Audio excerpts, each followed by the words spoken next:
Bonjour à tous, je vous retrouve aujourd'hui pour vous parler de lecture japonaise que j'ai faite et que j'avais envie de vous partager. Il y aura de la fiction, mais vous verrez que...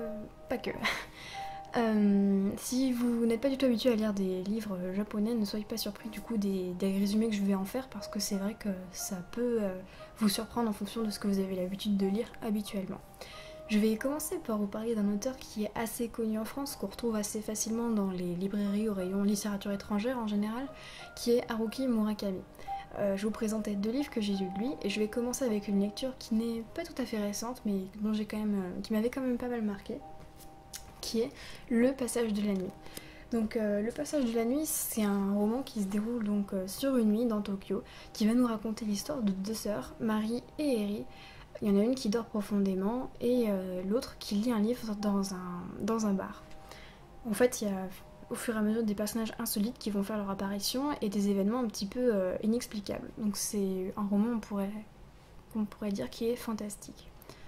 C'est une histoire donc qui est assez étrange et qui est accouplé à ça le style un petit peu inhabituel de Murakami qui est, on va dire, avec des très clairs, très explicites en fait, avec des phrases brèves et des descriptions qui sont courtes, mais qui ne veut pas dire pour autant que c'est bâclé ou que c'est ou que c'est pas assez décrit.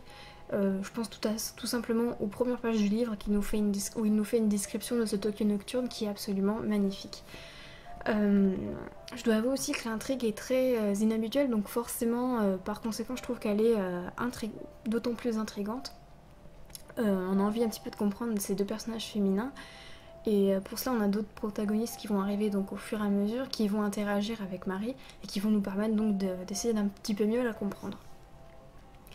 On est plongé vraiment au cœur d'un Tokyo nocturne, donc on a vraiment tous ces petits éléments qui sont propres à la culture japonaise, avec les love hotels, les combini. Donc c'est un petit peu une visite en fait d'un Tokyo by night. Et on a aussi tous les côtés un peu plus négatifs, sombres de cette société-là, avec bien sûr les agressions, les trafics et également les relations familiales en fait qui se passent pas forcément bien dans certaines familles japonaises. Donc voilà, on a une vision d'ensemble assez intéressante, je trouve, d'un Tokyo. C'est pas que concentré sur deux jeunes femmes. Je pense pas avoir peut-être saisi toute la dimension, on va dire, poétique et philosophique du livre, donc je pense une relecture s'imposera un peu plus tard. Cela dit, c'est un livre qui m'avait quand même beaucoup marqué quand je l'avais lu, parce que c'était vraiment différent de ce que je lisais habituellement. Et je trouve que Murakami possède un style unique et vraiment accessible. C'est un roman aussi qui est plutôt court, donc si vous n'êtes pas effrayé par le fantastique ou les choses un petit peu insolites, je pense que c'est une lecture qui se fait très bien. De ce même auteur, j'ai un autre livre à vous présenter. Au sud de la frontière, à l'ouest du soleil, qui là encore aussi m'avait marqué. C'était vraiment une très belle lecture. Donc cette fois, c'est un roman qui va nous parler donc d'un homme d'une quarantaine d'années qui s'appelle Hajime, qui a une vie de famille très classique et un métier qui lui plaît beaucoup. Donc on peut dire qu'il a une vie, on va dire, plutôt sans accroc, tranquille, jusqu'au jour où en fait il va retrouver son premier amour, Shimamoto-san. Alors là on va basculer ensuite dans le récit dans une espèce de nostalgie, où vont se mêler un petit peu ses souvenirs d'adolescent avec ses désirs d'adulte. Et même si c'est une lecture qui peut paraître un petit peu perturbante, je trouve que c'est écrit avec beaucoup de sensibilité, beaucoup de tact, ce qui fait qu'on arrive quand même à bien comprendre un peu le personnage d'Hajime, à saisir ses contradictions et un petit peu ses interrogations. Je vous en dis pas plus sur ce roman-là.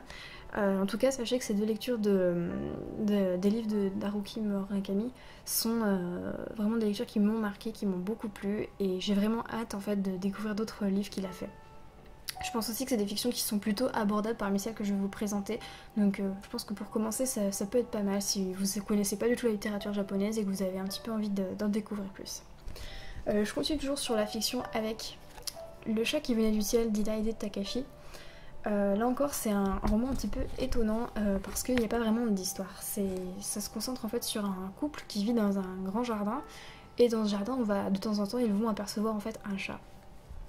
Donc pour moi un récit qui s'émancipe vraiment des schémas narratifs habituels, on va dire, parce que il y a vraiment une description très nette du temps qui passe, de la routine de ce couple qui est un petit peu du coup cassée par la venue de ce chat.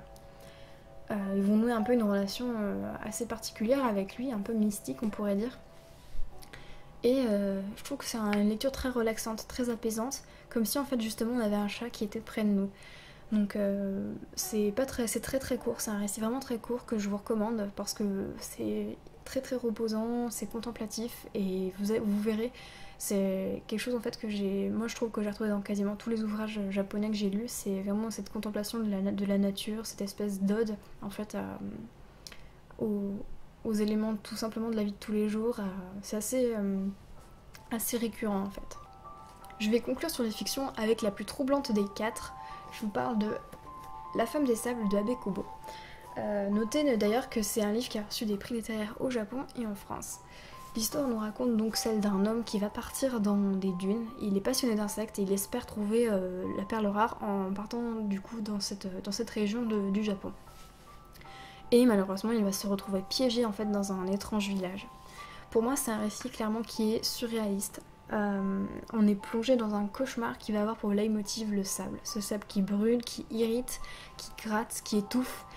Ce qui m'a impressionné en fait, c'est la capacité qu'a Kobo à mettre des mots sur tous les détails de ce sable, ses ondulations, ses propriétés minérales. J'ai vraiment trouvé ça brillant. Mais il n'y a pas que ça que j'ai trouvé impressionnant dans le livre, c'est vraiment la situation de l'homme qui est tout à fait irréelle. On est plongé en fait dans un huis clos un peu morbide et où la tension est vraiment palpable. Tout le récit en fait, on se demande comment l'homme va parvenir à s'enfuir. On connaît, et pourtant on connaît toutes ses pensées, on connaît toutes ses folies, ses rêves, ses aspirations. Les trois quarts du temps il parle seul, il y a très très peu d'interaction en fait avec les autres personnages dans ce livre. Et en fait on connaît même pas le nom de ce personnage. Il est appelé l'homme pendant tout le récit et la seule fois où on connaît son nom en fait c'est de façon tout à fait indirecte et vers assez tard d'ailleurs dans le livre. Donc vous l'aurez compris, c'est un récit vraiment bizarre. Moi j'ai eu du mal des fois d'ailleurs à comprendre certaines situations, notamment l'architecture du village et l'architecture de la maison dans laquelle il est coincé. Donc ça m'a un petit peu frustrée, mais pourtant j'ai eu envie quand même de continuer le récit, de poursuivre pour savoir comment est-ce qu'il allait réussir à s'en sortir ou pas. Vous l'aurez compris, c'est vraiment une lecture qui m'a un petit peu troublée. Je pense que c'est pas habituel du tout pour le coup. Vraiment par rapport aux autres, elle est très très différente. Mais si vous êtes prêt à lire une fiction plus psychologique, on va dire, bah, allez-y, c'est fait pour vous. On s'éloigne désormais des fictions avec de la poésie japonaise, avec l'anthologie donc de la poésie japonaise classique. C'est une anthologie qui regroupe des poèmes entre le 1er et le 19e siècle, donc on y trouve bien sûr des haïkus, mais aussi de la prose, des chants guerriers entre autres.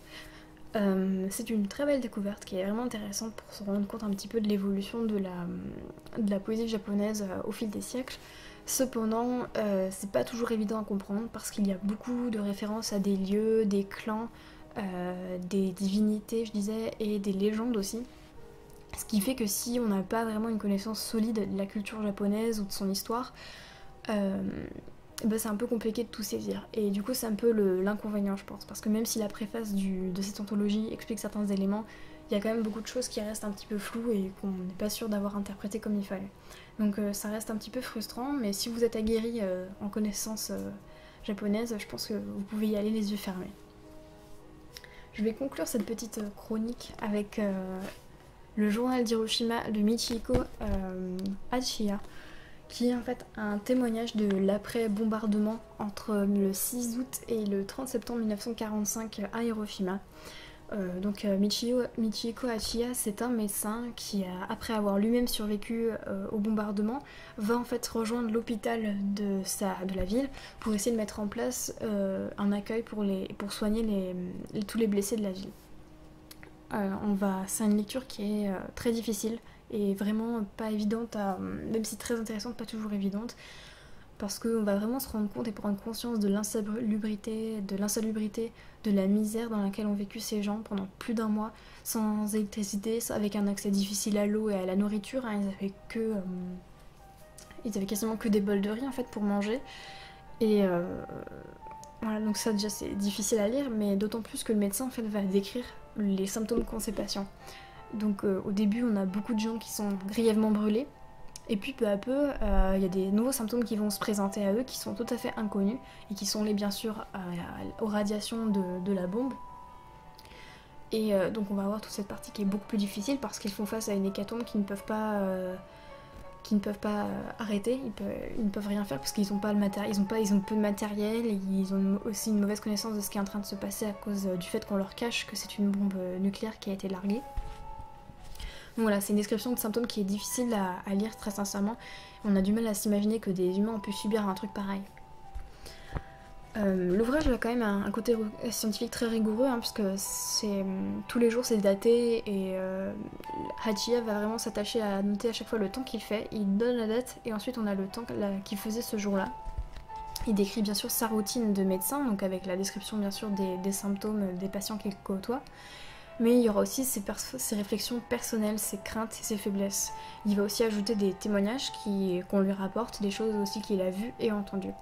Et ce que j'ai beaucoup apprécié en fait, c'est qu'on sent qu'il cherche pas du tout à exagérer ou à adoucir ce qu'il voit et ce qu'il entend. Il décrit vraiment les choses telles qu'elles sont, et c'est vraiment d'autant plus poignant, je trouve. Je trouve que ce qui est aussi puissant, c'est que, et ce qui prend aux tripes, c'est ce côté-là en fait. C'est que malgré tout ce qu'il vit d'horrible, il a quand même la force de se satisfaire, de se réjouir en fait de toutes petites choses du quotidien. Et du coup j'ai trouvé qu'il se dégageait beaucoup de force et d'humilité chez cet homme. Et plus en général, même dans ce qui m'a impressionné, c'est la solidarité et l'organisation qui ont été mises en place en fait dans l'hôpital, dans ce récit. On sent vraiment qu'il y a ils n'ont pas le choix en fait, ils sont obligés de se soutenir comme ça pour pouvoir faire face à ce qui est en train de se passer, et j'ai vraiment trouvé ça très impressionnant. Plus généralement, moi je trouve que c'est un ouvrage qui me paraît essentiel parce que j'ai pas l'impression qu'on parle beaucoup du post-bombardement d'Hiroshima, parce qu'il y a beaucoup de choses qui se sont passées pendant la Seconde Guerre mondiale, mais ça c'est un peu un épisode qui est un petit peu caché, j'ai l'impression. Et là justement c'est un ouvrage qui est très intéressant pour comprendre un peu comment s'est organisée un peu la ville d'Hiroshima pour faire face à ça, et même la société japonaise un peu en général, hein, parce qu'on a des réflexions sur ce qui se passe dans d'autres villes un petit peu, et puis aussi leur vision des Américains après ça. Donc j'ai vraiment trouvé que c'était très intéressant, et voilà, c'est très complet. Et là encore aussi c'est vraiment très accessible à lire. Pour le coup, tous les lieux qui sont évoqués sont vraiment bien expliqués, donc ça se lit très bien. Voilà pour mes lectures japonaises, j'espère vraiment que ça vous aura plu, et que si vous avez des questions ou des suggestions, n'hésitez pas à vous manifester. Et sur ce, je vous dis à une prochaine fois pour une prochaine vidéo. Ciao!